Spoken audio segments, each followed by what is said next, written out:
Doc, thank you very much for your time. How are children likely to cope with this decision to open schools for one moment and another they are back and confined to their homes? How are they likely to cope with this? Yeah, look, I think it is a bit of a problem, especially the pre-primary ones, those little ones. I think there's been a lot of chaos in homes with this break. I think a lot of kids have just not learned, some have, etc. And to have another break in vital grades, like grade R, vital grade for school readiness next year. And young kids are not actually getting sick.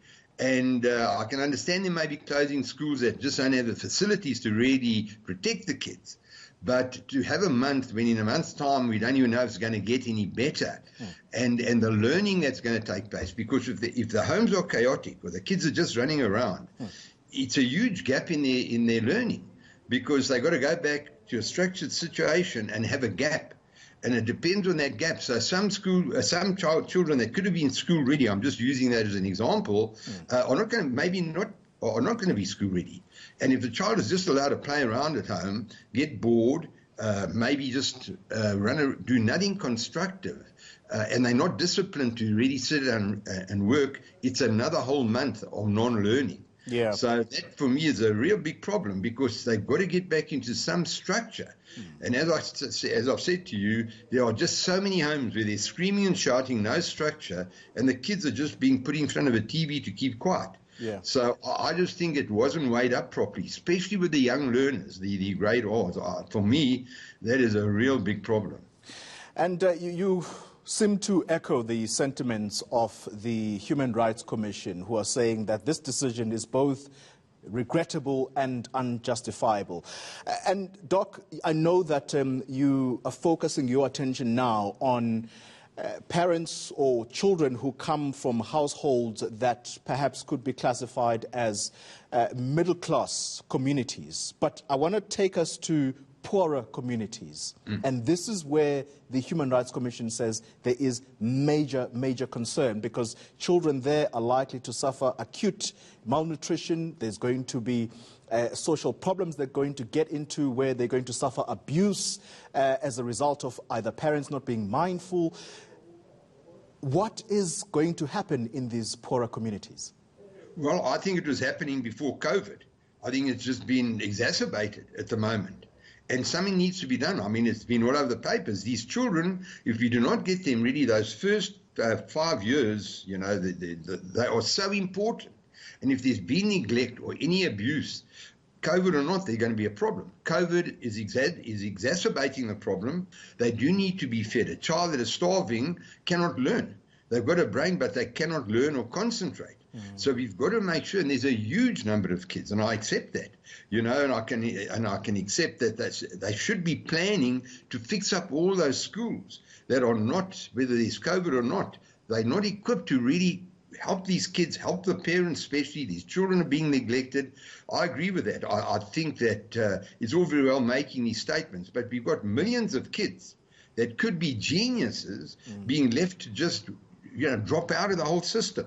So to me, it's a huge problem that they need to focus where the shortcomings are in the system and really fix that, COVID or not, you know, because there have been problems before COVID, and this is just exacerbating it, because I'm sure the kids are just being left. Before I talk to you about how parents, particularly single parents who are back at work possibly at this time and they're not going to have their children supervised, I want to talk about the issue around, or perhaps let's start with the parents. How are parents who are back at work right now likely to cope with this situation? If the parents are back at work and the kids are left alone at home, that's a nightmare. Children need to be supervised. So even if it's by a locum or somebody else, some adult that's going to look after them under the parents' instructions in terms of structure, we're going to have a bit of chaos. Because to leave kids alone, what are they going to do? They're going to get up to nonsense. They're not going to be learning. The parents are going to come home after a hard day, not equipped or in a state to parent that child.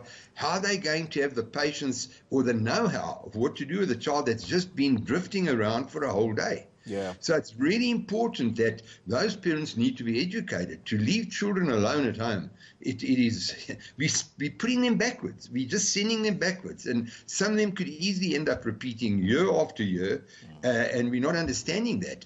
They've chosen to have children, which means that there's got to be some understanding of what their responsibility is as a parent. Yeah.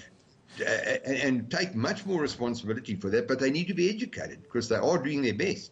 But there is the other side of this coin, Doctor, and that has to do with the president saying, even the World Health Organization acknowledges that in the case of community transmissions, lives matter more than, trying to force schooling at this time. It is a catch-22 for him. There's no question it's a catch-22. But when you've passed a law that you can have a taxis 100% full, to me that's countering every other thing. We're not looking at, we're not looking at, number one, helping parents, because their whole lives have changed with the kids being at home. Helping have some educational programs to give them some clues on what they need to do at home. With a lot of these children, it's been an extended holiday, whereas the time at home should have been a school day, properly structured. Parents should have been given advice exactly how to go about this. So maybe some of the private schools have done that. But there should have been programs for parents giving them tips that they can't let kids just hardly learn, be allowed to watch TV the rest of the day or whatever else they're doing. There have been none of those programs, these educational programs, helping parents understand their role and what tips on what to assist them while they're not around and the kids are left at home. That has been ignored totally. So that is my huge problem here, that the World Health Organization, they might be right. Unfortunately, with COVID, nobody's got an answer. So, but to let kids go backwards, have a 200-day gap in their learning at vital stages. Yeah. How are we going to make up for that when there's no structure or discipline and they've just been allowed to do what they like? It's a major issue. It's a major issue indeed. Thank you very much for your time, Dr. Ken Resnick, joining us from Linden, an educational psychologist.